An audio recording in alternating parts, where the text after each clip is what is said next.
Halo Sobat Invest semuanya, saya Rifan dari Investor Baik. Kayak biasa kita mau bahas teknikal di IHSG sama saham-sahamnya ya. Yang pertama kita mau bahas dulu buat IHSG nih. Minggu kemarin kan kita sempat bahas, kita review sedikit ya.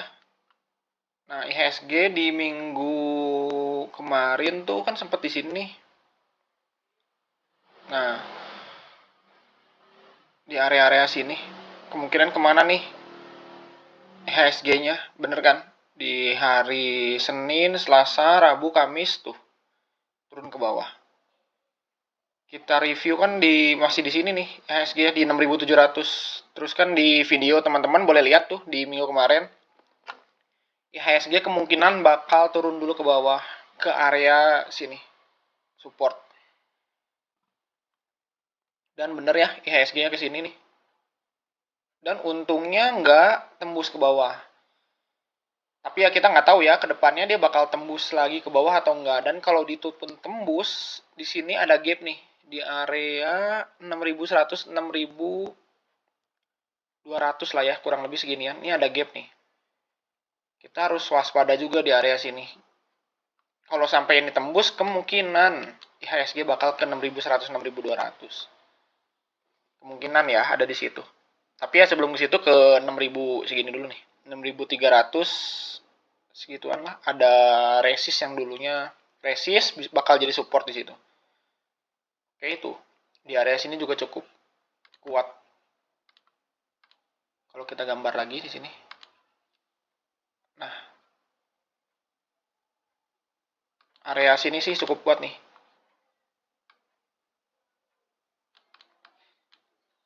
Jadi kalau ini tembus dia bakal sideways di sini, dan kalau ini tembus juga ke bawah lagi, menutup gap kemungkinan. Terus buat minggu depan gimana si HSG? Yang tadi saya bilang mungkin bakal naik pun terbatas ke 6.800 kali ya di sini. Nih, mungkin ke area sini 6.800. Lalu nanti lanjut lagi koreksi. Karena kalau teman-teman bisa lihat nih, di sini masih bentuknya sideways. Kalau teman-teman ngikutin Instagram Investor Baik, saya udah kasih review IHSG ya. IHSG nggak akan kemana-mana selama dia masih ada di dalam kotak ini. Ini sideways besar ya. Naik turunnya cukup lebar karena kenaikannya udah cukup tinggi nih dari 2020 naik tinggi terus sideways terus naik lagi sideways. Jadi biasanya saham atau market yang naiknya cukup signifikan sebelum melanjutkan kenaikan mereka biasanya bakal sideways dulu lama. Gitu. Jadi kemungkinan minggu depan akan naik dulu sedikit ke area 6.800 sebelum lanjut koreksi lagi. Kalaupun naik paling tinggi mungkin di area 6.900. Gitu ya teman-teman sobat invest. Terus kita lihat lagi nih saham yang lainnya ya. Yang kemarin udah di review, kita lihat dulu nih. Astra. Kita sempat bahas kan minggu kemarin. Yang di sini ada gap, yang saya bahas di sini ada gap. Mirip persis kayak yang di area sini ada gap juga. Nah, di sini nih 6.000 sampai ke 5.800 dan kejadian juga di sini kan. Di video kemarin kita udah bilang di sini bakal kemungkinan ditutup dulu sebelum mereka lanjut naik. Nah, bener ya, di sini mereka nutup dulu nih minggu kemarin. Setelah ketutup, nih persis di sini, setelah ketutup langsung lanjut naik. Terus kemana nih minggu depan buat Astra? Astra masih sama kayak minggu kemarin. Dia mungkin bakal ke area sini nih. 6.300 dulu. Sorry, ya sini.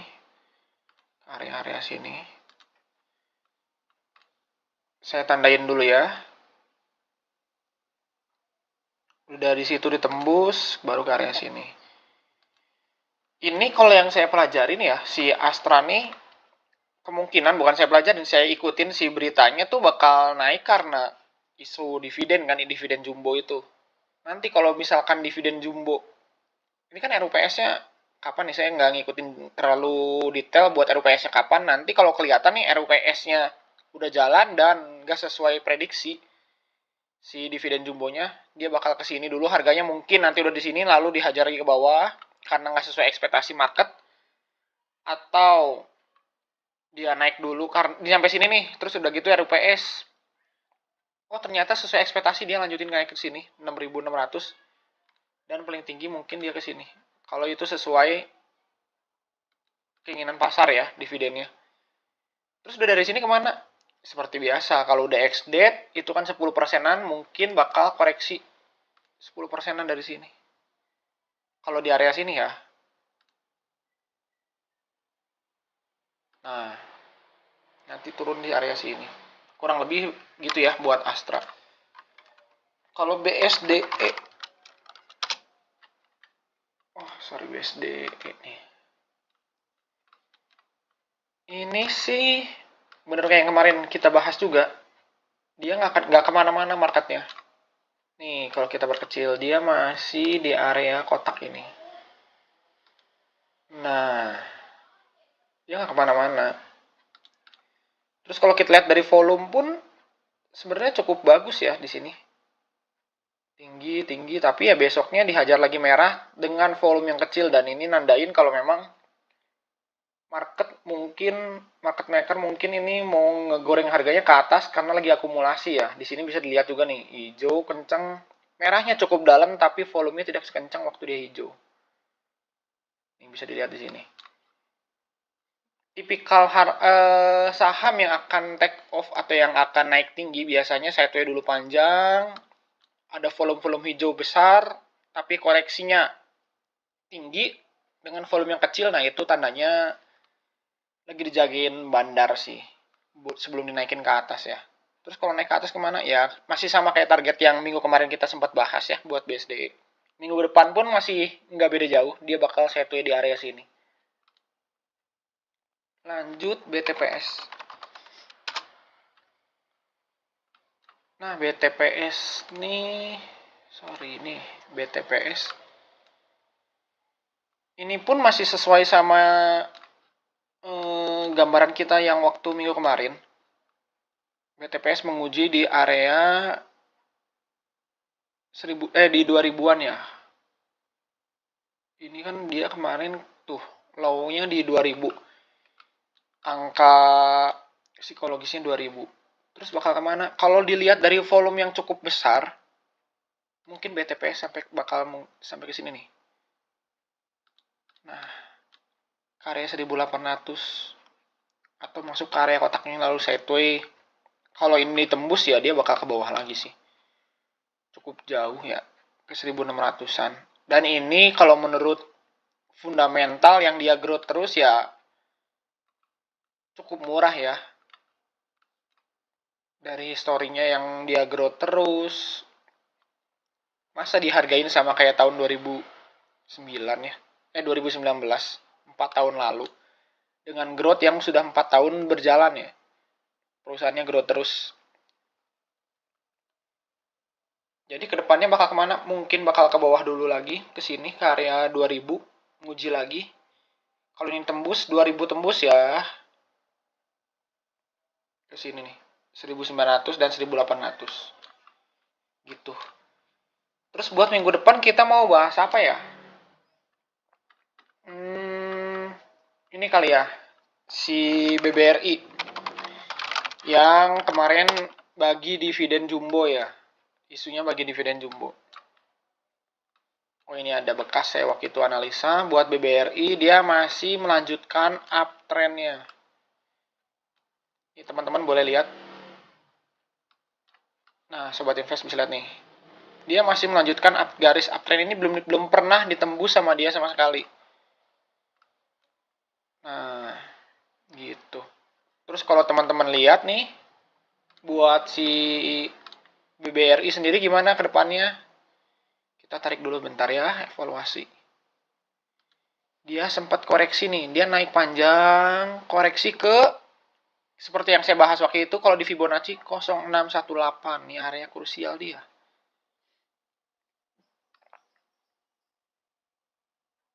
Nah, seperti biasa kita lihat lagi. Tiap dia koreksi kemana? 0618 lagi. Udah gitu dia langsung mantul. Nah, tuh lihat. Sobat Invest bisa lihat. Di 0,618. Minggu depan bakal kemana nih? Minggu depan mungkin bakal nguji di area 5 ribuan ini ya. Lalu sebelum lanjut koreksi lagi atau sideways di area sini. Tapi hati-hati karena dividennya cukup besar. Nanti kemungkinan ex-date bakal dibanting dan di sini ada gap ya lumayan. Nanti mungkin bakal ke sini dan lanjut nguji ke garis trendline yang di sini. Kemungkinan. Terus kalau jangka panjang BBRI bakal kemana? Harusnya di atas 5 ribuan nih. Nah, jangka panjang ya BBRI ke area 5.400 all time high. Bisa dicapai kapan? Bisa tahun ini, bisa tahun depan.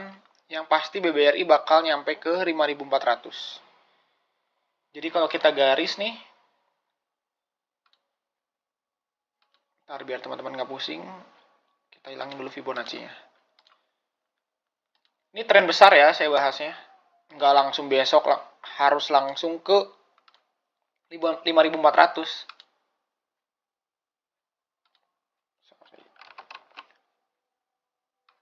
Nih.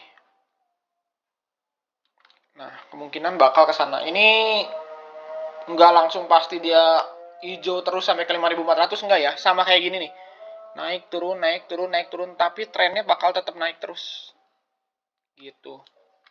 Untuk BBRI. Kalau nggak ada masalah makro atau masalah-masalah lain ya. Tapi ini nih harusnya ditutup dulu nih di 4.640. Gitu. Oke. Terus bahas apa lagi ya? S-Hardware kali ya. Yang kembali tembus di bawah 500. Nah,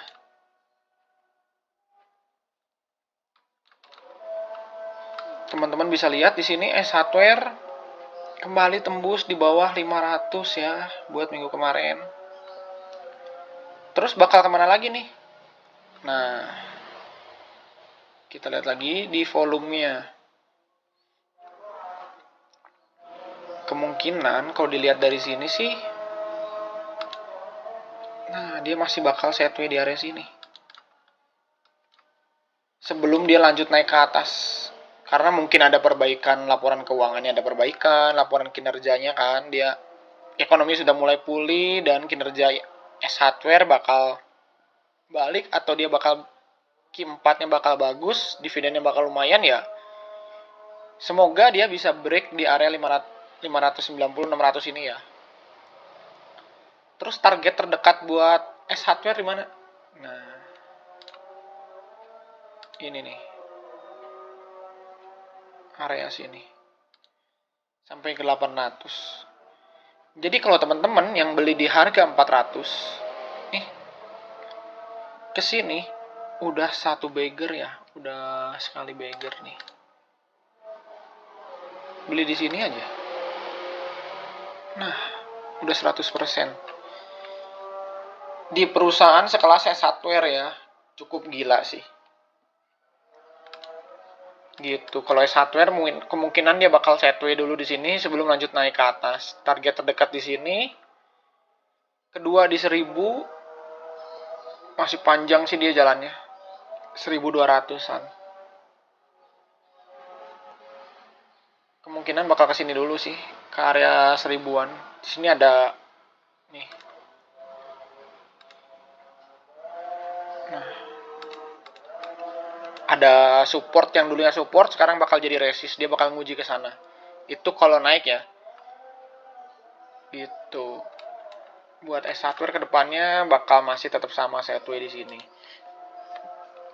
Terus mau bahas apa lagi nih? Ini kali ya, banking lagi ya. Kemarin tuh bahas sedikit yang banking. Di penutupan IHSG kemarin, asing masuk 1 triliun ya. Dan kalau teman-teman bisa ngecek, 500 atau 400 miliarnya kalau saya nggak salah tuh masuknya ke Bank BRI. Terus ya 4 big bank kan, ada BCA, BRI, BNI sama Mandiri. 3 sahamnya naik lumayan dan BNI ditarik ke bawah di hari Jumat. Walaupun tetap hijau, cuman dia yang lainnya hijaunya lumayan, dia di sini cukup ini ya. Ntar saya hilangin dulu ini ya. Nah, lihat teman-teman bisa lihat tuh. Ada ekor ke atas. Jadi dia sempat dinaikin ke 9.200 atau berapa nih coba?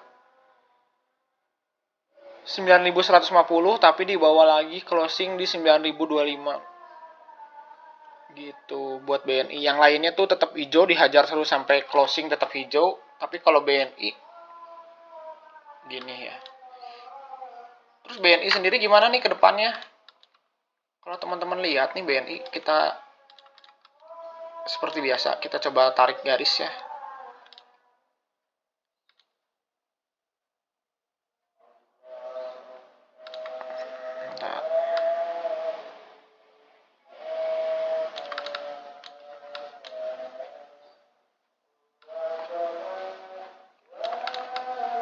Nah,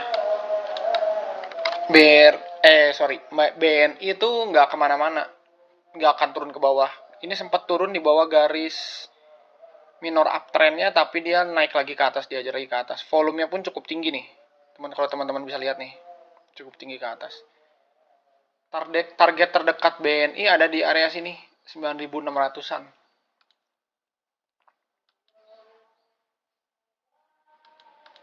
Itu target terdekat buat BNI ya. Terus kalau teman-teman lihat yang menarik dari BNI ini, saya bikin, bentar, ini saya hilangin dulu.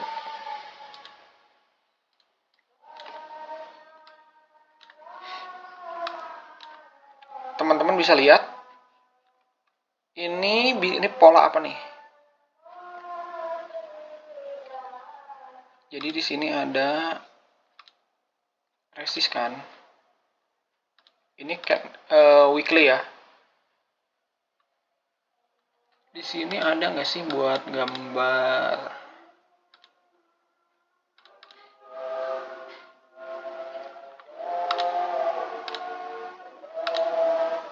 Oh sorry.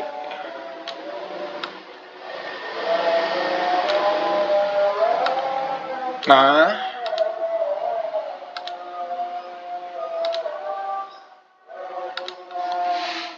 ini apa nih?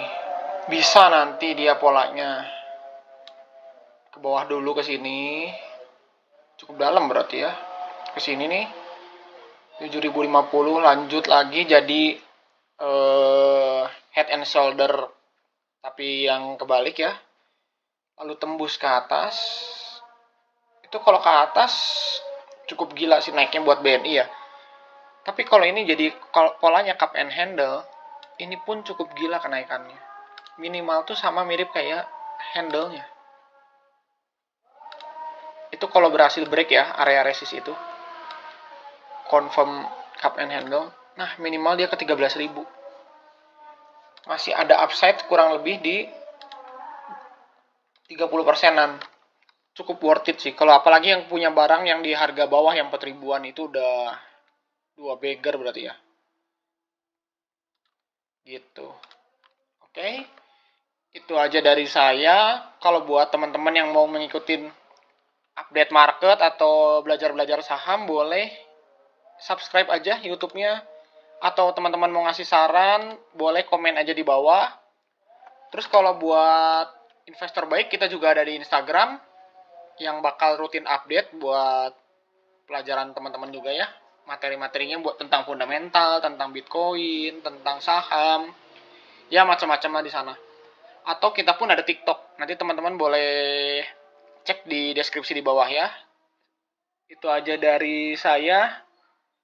Selamat pagi, siang, dan malam buat teman-teman Sobat Invest. Salam cuan buat minggu depan. Thank you.